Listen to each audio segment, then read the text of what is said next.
आपको बता दें कि राजधानी दिल्ली के अंदर मनीष सिसोदिया की मुश्किलें बढ़ती हुई नजर आ रही है। मनीष सिसोदिया को आपको बता दें कि 5 अप्रैल तक जेल ईडी मामले में सिसोदिया को न्यायिक हिरासत दे दी गई है। ईडी मामले में आपको बता दें कि सिसोदिया को न्यायिक हिरासत मिली है। 5 अप्रैल तक न्यायिक हिरासत में रहेंगे मनीष सिसोदिया। राउज एवेन्यू कोर्ट ने न्यायिक हिरासत में भेजा है। 14 दिनों की न्यायिक हिरासत में मनीष सिसोदिया। यहां से लगातार मुश्किलें बढ़ती हुई नजर आ रही है और आपको बता दें कि आगामी 5 अप्रैल तक मनीष सिसोदिया जो है वो अब न्यायिक हिरासत में रहेंगे। ईडी की तरफ से लगातार न्यायिक हिरासत को बढ़ाने की मांग और इसके बाद दिल्ली की राउज एवेन्यू कोर्ट की तरफ से यहां पर एक बार फिर से मनीष सिसोदिया को न्यायिक हिरासत में भेजा गया है। लगातार मुश्किलें यहां पर मनीष सिसोदिया की बढ़ती हुई। इस बार सबसे अधिक 14 दिनों की न्यायिक हिरासत मनीष सिसोदिया को सीधे 5 अप्रैल तक की यह न्यायिक हिरासत है। राजधानी दिल्ली से बड़ी अपडेट आप तक पहुंचा रहे हैं, जहां पर आपको बता दें कि दिल्ली की राउज एवेन्यू कोर्ट की तरफ से एक बार फिर से मनीष सिसोदिया को 14 दिन की न्यायिक हिरासत में भेज दिया गया है।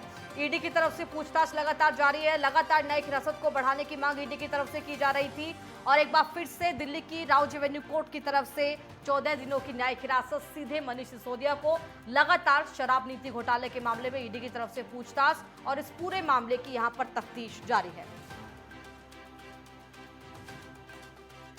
तो बड़ी अपडेट आप तक पहुंचा रहा है, जहां पर आपको बता दें कि मनीष सिसोदिया की मुश्किलें कम होने का नाम नहीं ले रही है। एक बार फिर से यहां से न्यायिक हिरासत।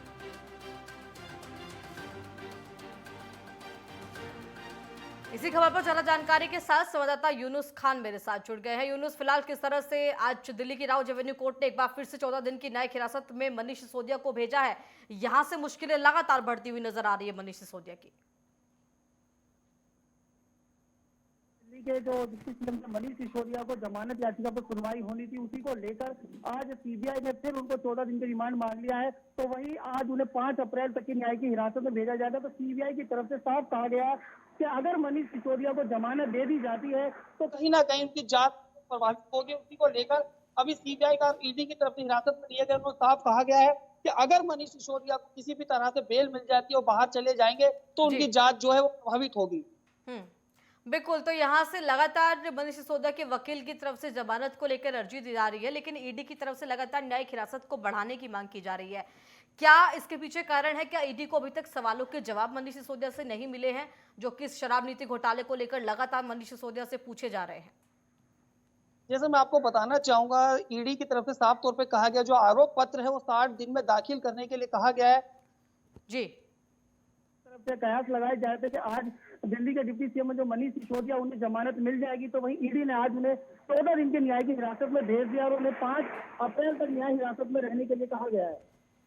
बिल्कुल, तो 14 दिन की न्यायिक हिरासत में अभी बात करें तो ईडी की तरफ से कहां तक माना ये जा सकता है कि किस तरह से शराब नीति घोटाले में अभी तक जो पूछताछ है मनीष सिसोदिया से की गई है। साथ ही इस पूरे केस की बात करें तो कहां कहां पर तार फिलहाल ईडी की तरफ से जोड़े जा रहे हैं?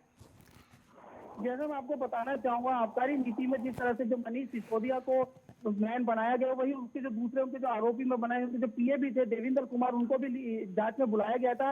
उसके बाद जिस तरह से जो दिल्ली के डिप्टी सीएम मनीष सिसोदिया को अभी 5 तारीख तक तो न्याय हिरासत में रहना पड़ेगा। उसके बाद जो सीबीआई की तरफ से कहा गया जो आरोप पत्र है वो 60 दिन के अंदर दाखिल किए जाएंगे।